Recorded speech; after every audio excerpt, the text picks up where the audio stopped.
అందరికీ నమస్కారం అండి. వచ్చిన గెస్ట్లందరికీ నమస్కారం పేరు పేరున. గీతాంజలి మళ్ళీ వచ్చింది. ఈ సినిమా 10 years బ్యాక్ ఈ సినిమా షూటింగ్ చేస్తున్నప్పుడు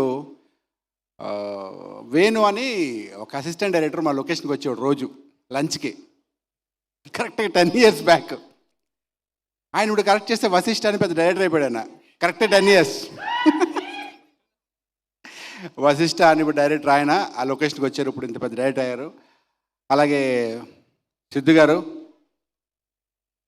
ఢిల్లు అంటే గుర్తుపడదు. సిద్ధు గారు రెస్పాన్సిబుల్ కానీ కామున్నారండి. So congratulations for your success. చాలా పెద్ద హిట్ ఇచ్చారు ఇండస్ట్రీలో. మీ డ్రీమ్ ఎప్పటి నుంచో వినో మన ఎప్పటి నుంచి తెలుసు. మీ జర్నీ ఇంతకాలం మెగాస్టార్ చిరంజీవి గారు అందరికి ఇన్స్పిరేషను. ఆ తర్వాత వచ్చిన చాలామందికి అలా వచ్చిన ఆర్టిస్ట్గా రవితేజ గారు చాలా ఇన్స్పిరేషన్ అంటారు. అలా నెక్స్ట్ జనరేషన్ మీరు ఇన్స్పిరేషన్ అవుతారు. Thank you so much. And ఈ సినిమాలో మా శ్రీనివాస్ రెడ్డి హీరో అండ్ అంజలి గారు హీరోయిన్. అంజలి గారు 50 cinema. Congratulations Anjali, God bless you. ఇంకో 50 సినిమాలు అలాగే చేయాలి ఇంకో 10 yearsలో. అండ్ శ్రీనివాస్ రెడ్డికి మంచి పేరు రావాలి, మా ఆరుద్ర కూడా మంచి పేరు రావాలి. ఇంకా సినిమా గురించి కోనా గురించి చెప్పాలి అంటే అందరూ చెప్పిన తర్వాత ఆయన గురించి ఎక్కువసేపు చెప్పాలి కాబట్టి లాస్ట్లో చెప్తే బెటర్. శివ తుర్లపాటి డైరెక్టర్, ఆయన హీరోలో ఉంటాడు. ఇక్కడ వచ్చిన ప్రతి ఆర్టిస్ట్ కూడా మాతో మాట్లాడే మనిషి శివతో మాట్లాడుతుండే. ఏంటంటే ఆయన క్రష్ అనేవారు.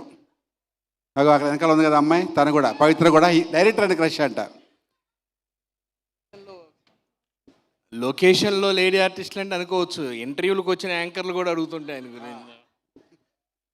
సో కోనా గారి గురించి చెప్పాలంటే ఈ సినిమా ప్రతిదీ అనువనం అంటే ఫ్రమ్ ద day 1 అంటే మేము అనుకుంది ఎప్పుడు ఆగస్టు ఆ టైం నుంచి ఇప్పటి వరకు ప్రతి సెకండ్ అంటే ఒక వ్యక్తికి ఏదో డైవర్షన్ ఉంటుంది. ఒక అరగంట సేపు టైంపాస్ అనో ఇంకో సినిమానో లేకపోతే ఒక ఫంక్షన్ ఉంటుంది. ఈయన 24 hours గీతాంజలి మళ్ళీ వచ్చింది. గీతాంజలి గీతాంజలి గీతాంజలి.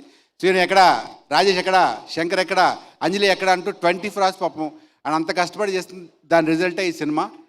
ఇది రెగ్యులర్గా చేసిన సినిమా బ్లాక్ బస్టర్ అని చెప్తాం కానీ ఇది నిజంగానే బ్లాక్ బస్టర్. ఈ సినిమా మీరు చేసి వేయడానికి ఇది చాలా పెద్ద హిట్ అవుతుంది. ఈ సినిమాని చేస్తున్న అందరికీ మంచి పేరు రావాలని మనస్ఫూర్తిగా కోరుకుంటున్నాను. Thank you so much once again. Hello, ఊర్లో అందరూ మంచిగా ఉన్నారా? Thank you.